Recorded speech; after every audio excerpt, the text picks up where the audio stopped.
But what I know to be true is the statistics around it is if you can get a customer that shops through one channel, shopping through any other channel, it doesn't matter what it is, but just two channels, their lifetime value goes up by 30%.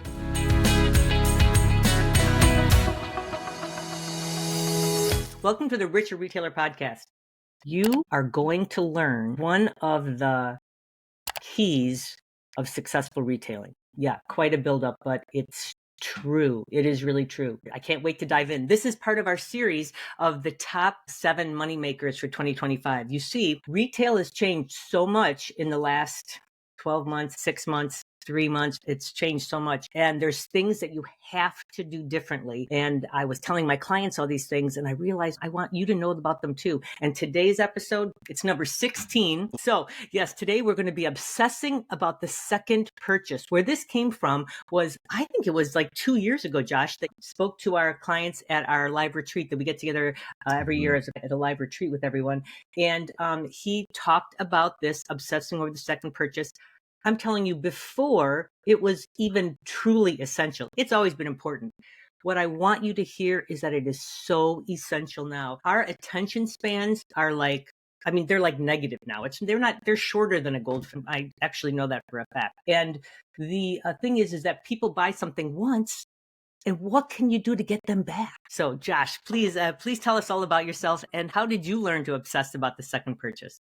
Yeah, so like the wonderful Cathy said, my name is Josh. I started a company called Capital Commerce. We are an agency that helps like successful brick and mortar retailers. So there's a ton of traction in store, but it's like, okay, but how do we take that traction? How do we take what I'm so good at in store, and how do we turn that into online sales? And so we help lay the foundation of how do we get traffic? What does our site experience need to be like? And then how do we get that second, third, fourth, fifth purchase, and ideally as quickly as possible? And so that's something that I've obsessed over for a long time. And I would say a lot of it started because you're into marketing like I am, and I was helping clients do that. I was so into traffic, which I think is something I hear a lot. Like when I have conversations with retailers, the number one pain point I hear all the time is I just need to get in front of more people. And so we do all this stuff on social. We're going live all the time. We're working on our SEO, whatever the heck that means for most people. It's like the black box. We're doing all this activity to drive traffic. Worst case is we actually don't have this online experience that can convert that traffic into paying customers. Like that's the worst case scenario here. Is it doesn't matter what we were doing. It's not working because we have a crappy salesperson. But best case scenario is it works. We are able to get traffic to our website or to our store, and they buy from us like hip, hip, hooray. But then what? It's like that effort is only used on one purchase. And so what I became obsessed with is for a retail brand to really grow and scale, it has to have this like baseline of customers that are buying in repeat ways. Brands don't hit multi-million a year by constantly acquiring new customers. They work off of a baseline that grows every single year. And so that's what I'm really passionate about helping retailers put in place, is that system that creates that second purchase. Does that make sense? Yeah, it totally does. We tend to think, in fact, when you talked about getting the traffic and the person coming in the door, it's like you want to dance. You want, like you're at the end of a busy day. You're like, wow, that was so fun. That was so great. But what are you doing to bring them back in the store or back to your website? It applies to both. Josh, yeah. So please spill the tea. Tell us. Yeah, here's like the first part of it is, yes, you need that traffic. Then you have to have an experience that can convert them. But I do think that retention does start with that experience. So in store, there's a ton of ways that happens, but we want their experience to be positive. And so there's a ton of resources. You have amazing stuff about how to help build that amazing in-store experience. Online, a lot of what that looks like is even like the presentation of when they get that item. Is it something like, gosh, if you bought $100 top or $150 top and it comes just in a little mailer and you pull it out, what's the felt value of that? It's really, really low. simple things like the way that you could wrap it in, like why am I blanking on the term for it? But the tissue that you'd have at the register, just simply wrapping it in that before you put it in the mailer gives something that they're doing. I love like printed postcards that you put in the mailer with it that thanks them for their purchase and gives them an incentive to buy from you again. Right. And so like that's simple things that you can do is obsess over that. But here's the thing that I love with getting the second purchase is push people to another channel. So here's what I mean here. Like if they visit you in store, first off, get every single email that you possibly can. And we can talk about how to do that. But I think that people have this like insecurity around their email marketing, and that leads to a fear of capturing emails in store. Capture every single email. There's no reason not to. Like that is gold to your business. You are letting money walk out the door when you didn't capture their email address. So you have to capture that in order to re-engage them. But when you have that email, having something like a simple automation that thanks them for shopping with you, then give them an incentive to visit your website. Or maybe forget website, maybe it's your live sales or some other channel. But what I know to be true is the statistics around it is if you can get a customer that shops through one channel, shopping through any other channel, it doesn't matter what it is, but just two channels, their lifetime value goes up by 30%. 30%. So think about it.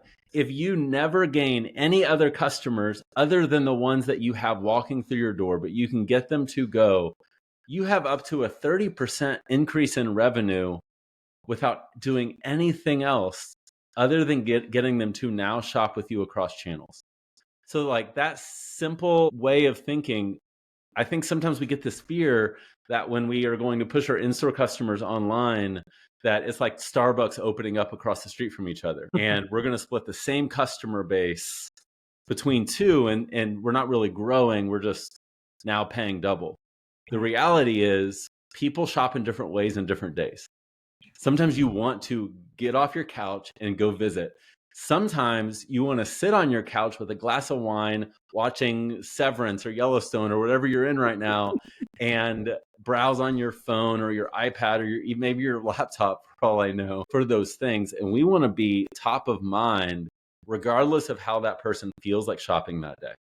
Absolutely. So you want to talk about simple thing to create the second purchase is first off, pushing people to other channels. Same thing with online sales, pushing them to in-store sales or pushing them to live sales or whatever other channel you have is a great starting place for doing that. I would love to starts with capturing emails. Which is why I'd love for you to share a couple tips about that. I'd love to know how you approach that. Yeah. So one is a little bit woo-woo. I believe in this idea of like the law of mirror, which means that you could say the exact same words, but your feelings or insecurity or confidence will mirror onto the person that you're talking to. Let's just say and I want to revisit this, the idea of building your marketing strategy around your preferences. Let's say you hate getting lots of emails. Because of that, you are insecure about people hearing from you via email. So when you ask for an email, what are you thinking in the back of your mind? I'm going to annoy them. So can I get your email so I can annoy you? So what does that lead to? That leads to like, hey, so can I get your what email? We send out really valuable tips and tricks and discounts and no, thank you. Right?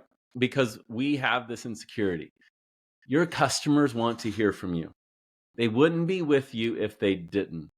Have confidence in your brand and that people want to hear from you. So first off, you have to have confidence in what you're doing. Second thing is just tactical.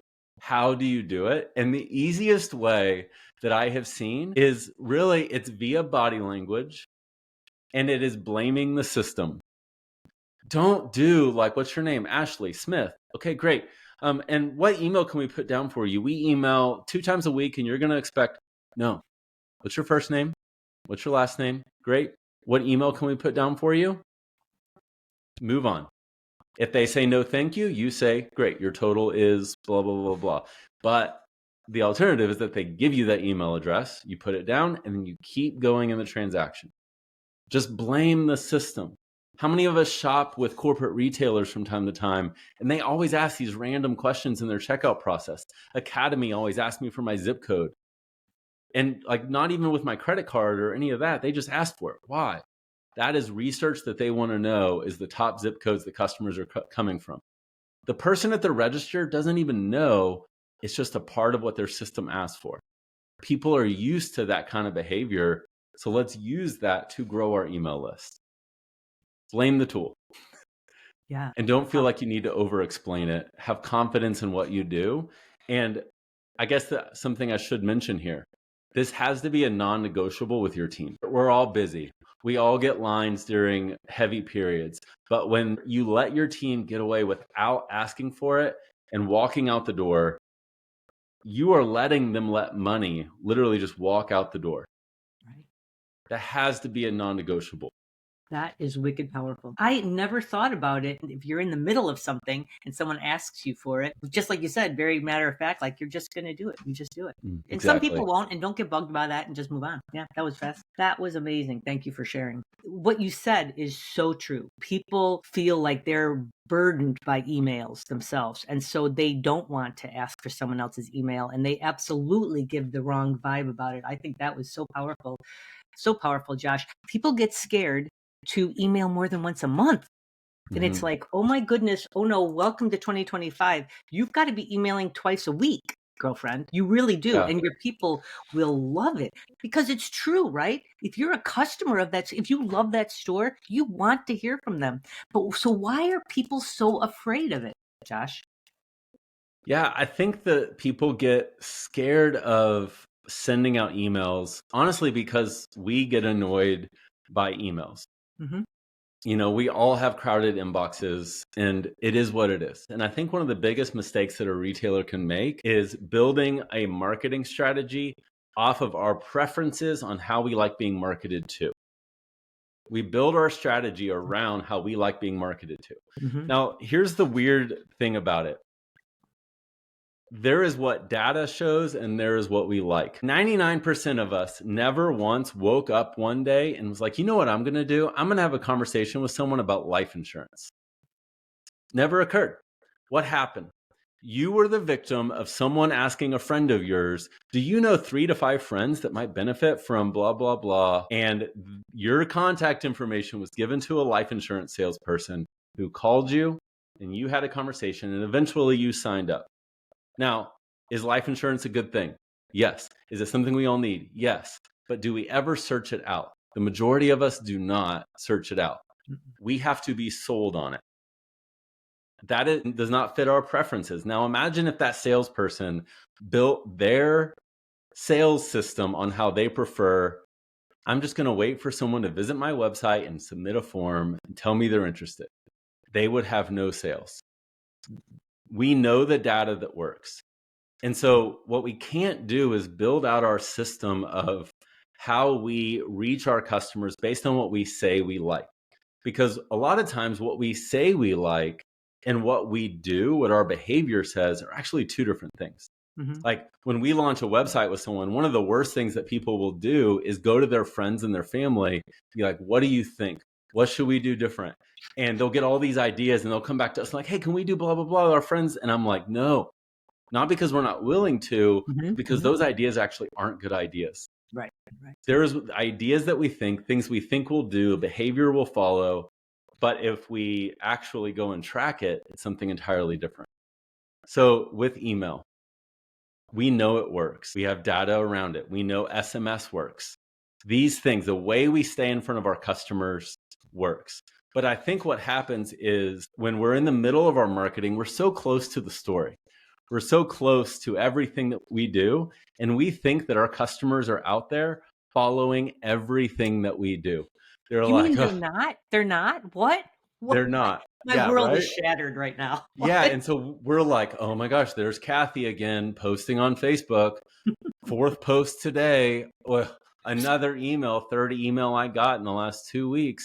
No, guess what? They probably didn't see those 4 posts that you did on Facebook. They probably didn't see those last 3 emails that you sent, but they saw this one. they aren't following your brand that closely, even if they love you.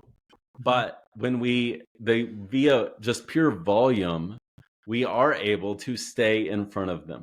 Because a lot of times, like, your emails go into that promotions tab. And one of our goals is to be on the top area of that promotions tab on a regular basis. When we're emailing once a month, you're 4 pages deep. That's not an opportunity. And I'm not saying that you have to start emailing 2 times a day in order to do that. But I think we have to remove this fear of annoying our customer. And so, one, I think by seeing it as the fact that they aren't following it as closely as we think. 2 is they are your customers. They want to hear from you. There are brands that we all love and we love hearing from. But the truth is that really it's not email that bothers us. It's email that's not valuable. It's email that's not relevant. That is what annoys us. And so when we are just sending, check out our new arrivals. Did you know we have new arrivals? Guess what they're going to do? They're going to unsubscribe because the content that you're putting out there is not relevant. And so we have to shift in the content and the things that we're talking about to make it relevant to their life. And when we do that, like, that's when our email can start to actually be effective. Well, and to know that it can increase your business but to think that by reaching out to that customer who just left your store, and you can increase your sales by 30% by just following up, and not to get in the weeds about the tactics, but the fact is that if you knew that if you hand sent out an email, like not even automated, if you personally had your team send out an email to every customer that came in your store, would you do that if you knew your sales would grow 30%? So I also don't want you to hear this and to hear, I can't do it. I've got to invest in Klaviyo, or I've got to blah, blah, blah. Because the fact is, you have just been given a golden ticket to increase your sales 30% here by Mr. Josh Orr. And so you've got to run to the bank with that. Don't let anything stop you from getting that email address and from reaching out to them again. Right? They want to hear you. I believe with all my heart that you are actually doing them a disservice by not communicating more. You're really doing them a disservice. If you believe that your brand makes an impact on people's life, like, it's almost like unethical to not want to help them. Correct. And I know, like, that's a weird way of thinking about it, but you are holding back from your customer and being like, look, I don't want to help you. I don't want to be in front of you. And with the fear of investing in a tool, this is one thing I'm very passionate about. And it doesn't have to be Klaviyo. That's my favorite. That's the one that I love for a gajillion reasons. Like, there's a reason why every online retailer that you admire uses it, including Taylor Swift. They're all on Klaviyo for a reason.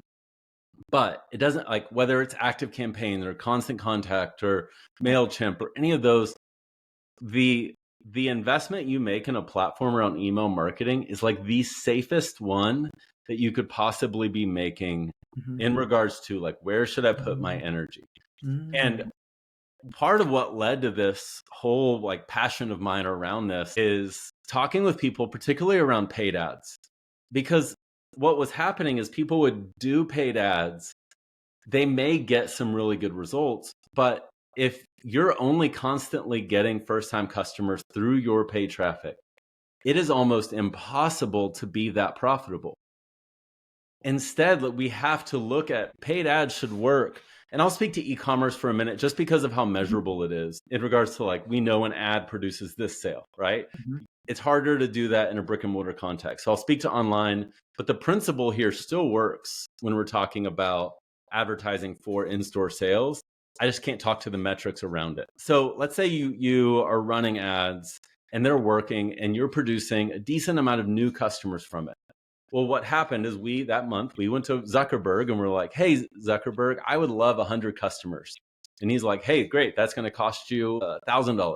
So we pay that $1,000, we get those 100 customers. If the next month we hit reset and we start again, what happens? We constantly are at that 100 customers.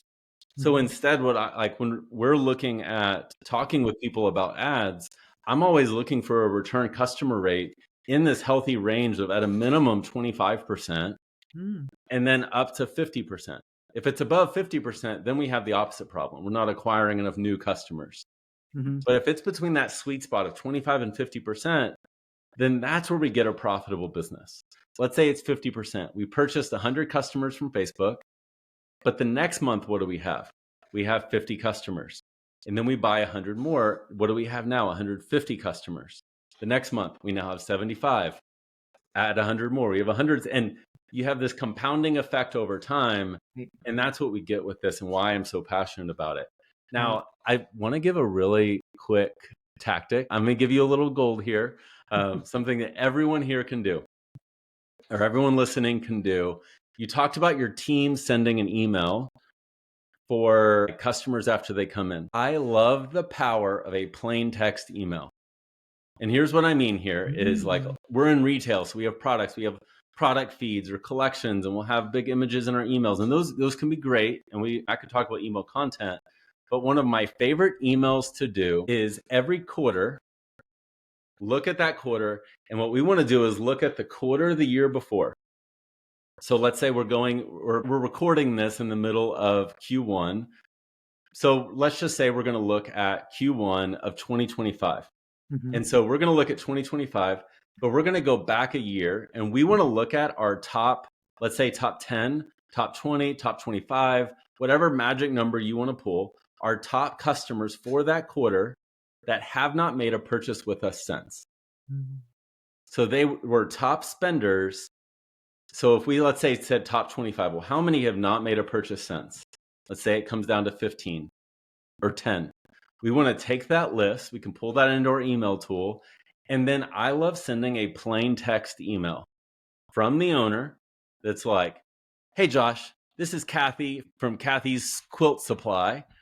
I just want to say thank you for being such an amazing customer. It's people like you that not only fuel what we're able to do in our community, but the impact we make in the lives of other quilters or whatever it is that you're doing.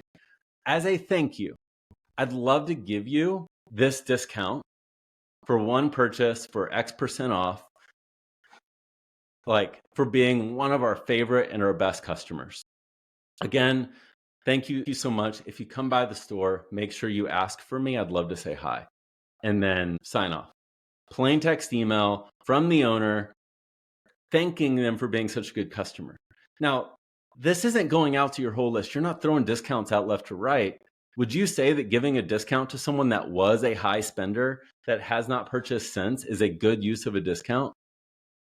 Actually, Josh, what I would tell my clients is that I would tell them to not make it a discount, make it a gift, because it would be a gift to you if they came back in, frankly, and you want to see them and you want to give them a gift. So I would give them a gift of a no strings attached gift certificate for whatever the amount of your average item price is.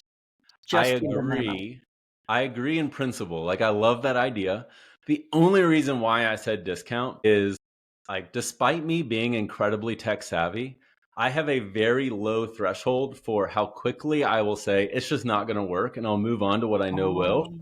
Is making those kind of things work where we also don't end up with this massive liability in the business around that. And so the only reason I love discounts is purely tactical and ease of use. Like, it's a really easy thing to implement, but we could frame it as almost a gift certificate. Right. But that's the only reason. It's just tactical, and my assumption of like technology never works. So let's do what works, because that's really easy. But that plain text email is massive power. And the discount, I think that's an area where retailers tend to have a lot of false beliefs around discounts, especially when it comes to online retail. We tend to think that buyers aren't loyal. We tend to think that they only want to buy things on sale. In store, they'll buy full price, but online, they'll only buy on sale. That is not true. Not true. A problem around that really is in store. You are great at presenting value. You are great at presenting your curation. And then online, you just sell a bunch of products. Right. And people aren't loyal to that. You are just the conduit for them to find this brand that they love. It had nothing to do with you. It had everything to do with that brand that they're loyal to. But if you can present your value and your curation in a unique way, like, that's how you get away from that. But I think when it comes to discounts, people are either like, that's the only way I can grow online sales, or because I don't want that, I don't want to do discounts in my email marketing. Mm-hmm. And I think that there's a different approach where if you can present an added value in your online sales and added value into what you do, we can start to use discounts in a very strategic way.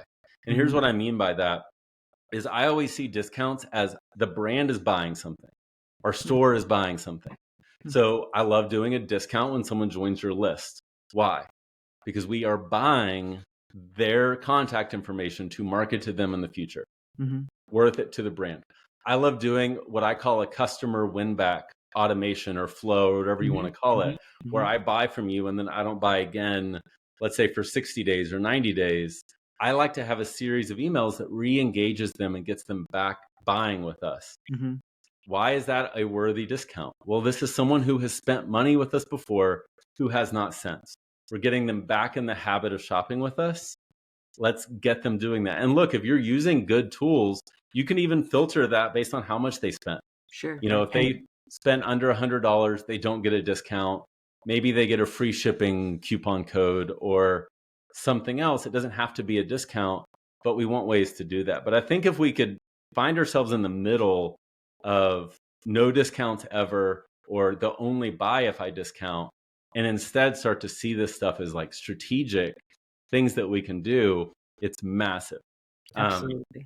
Another little gold bomb that I love doing. Is it okay? Can I keep telling your people these fun things to do? Yes, you can, please. Okay. A lot of us, especially brick and mortar retailers, our list is historically our customer list. But when you move to online, you now have this opt-in where we opt in for 10% off or whatever. We grew our list of people that are not customers yet. And you will see that that list will grow. How many of us have ever opted in for 10% off and then not made the purchase? A lot of us. Yes, right. Your list will grow. And so, one, distinguishing the fact that you have a customer list and then you have a marketing list, those are not the same.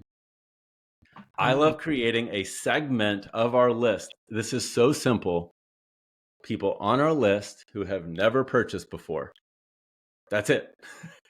So simple, but they're on our list. They've never made a purchase. And then there, we'll send out an identical discount to whatever our normal opt-in discount is. So let's say you said 10% off your first purchase. Well, this is their first purchase, but we're now going to offer it again. Every customer of ours that does this email, I call this the on the fence email. They like you enough to opt into your email list and have not unsubscribed yet. We just have not pushed them over the fence to actually make a purchase. Every time that someone's done that email, it has led to purchases instantly because it pushes those people off the fence. Like that email is gold to people that want, like those are quick, low-hanging fruit wins. You need some cash, send that email. Right. I love that. It's fascinating to me how in my head, this whole topic of obsessing over the second purchase, to me, that only related to a customer who has shopped with me for the first time. But no, it goes so much farther than that. So, right, what you're saying is that we should be obsessing over the second purchase, right? If they haven't made a second purchase in 90 days, well, and then you could go another 90 days. If they still have another purchase, you can continue to work to reactivate them. We call those activation campaigns. And that is a genius thought. And then this whole concept of people who haven't bought. I mean, in a way, it's like the second purchase because you did already purchase their email address from them in some way. They indicated interest, but you're like, come on back into the store. Wait till you see what we got for you now or whatever. That's incredible. That's really amazing. Think about how taking these actions have historically shown to increase sales by 30%. Yeah, and typically like the 30% is when we can get them buying through another channel. Gotcha. When that in-store customer shops online, that online shopper shops in-store, we want to be the brand that serves people everywhere. And so when we do that, that's where we can see this massive increase. And typically email marketing is the easiest way to do that. And it's something I'm so big on. I just think a lot of times we get so caught up in either these beliefs around annoying people or fear of discounts, which It does not have to be the foundation of effective email marketing, all of these different things that we think, but it's like, no, that is arguably the most effective marketing tool that you have at your disposal. It is. We need to work on growing our list, and we need to be reaching out to that list with valuable content that gets them engaging with our brand through whatever sales channel we're focused on at that moment. Yeah, absolutely.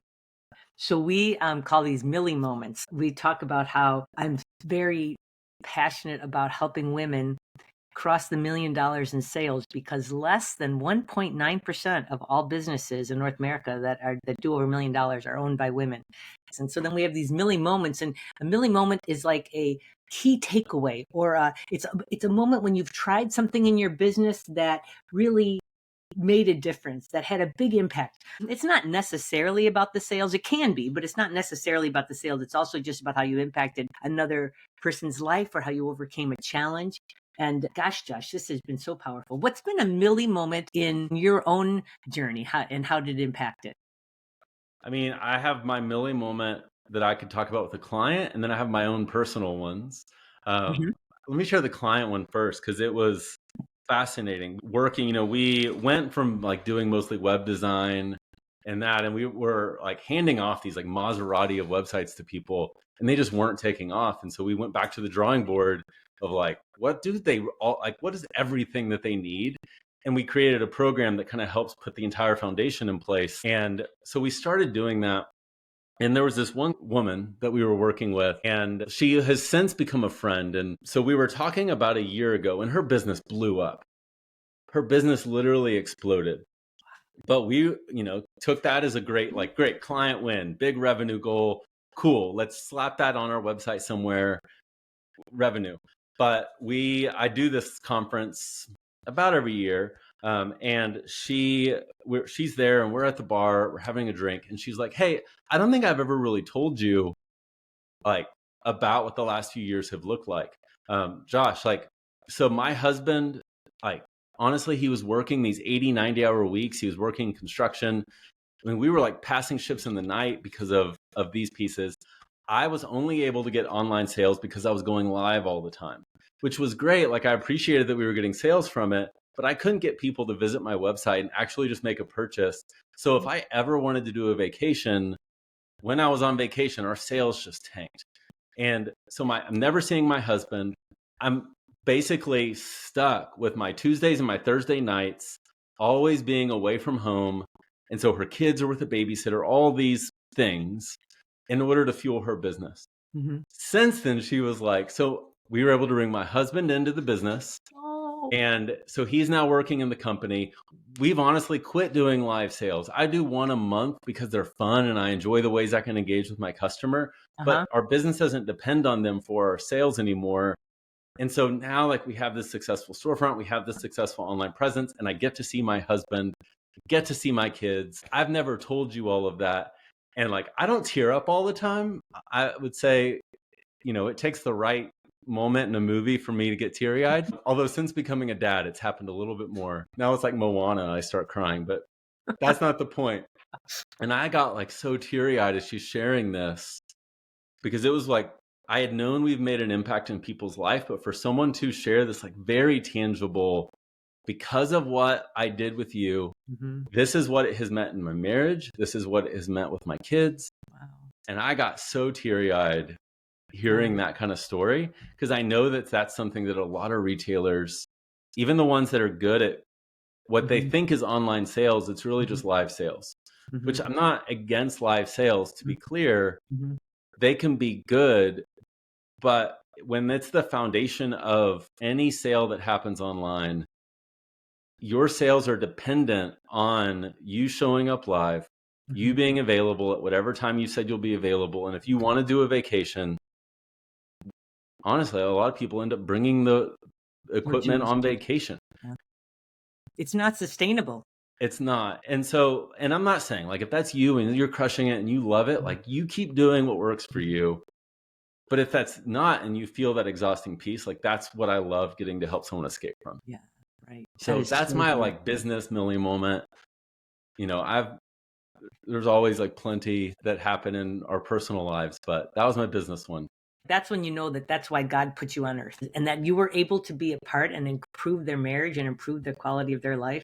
That's just amazing. Oh gosh. Yeah. And listen, if you are thinking about doing a website, not Josh, he already has a great one. You should check his out. What I love, and the reason why we always recommend Josh, is because of how he doesn't just throw up a Shopify site for you or whatever. Like, what he does is he'll talk to you about the experience that you give your customers in your store. And then he works to translate that experience into your website.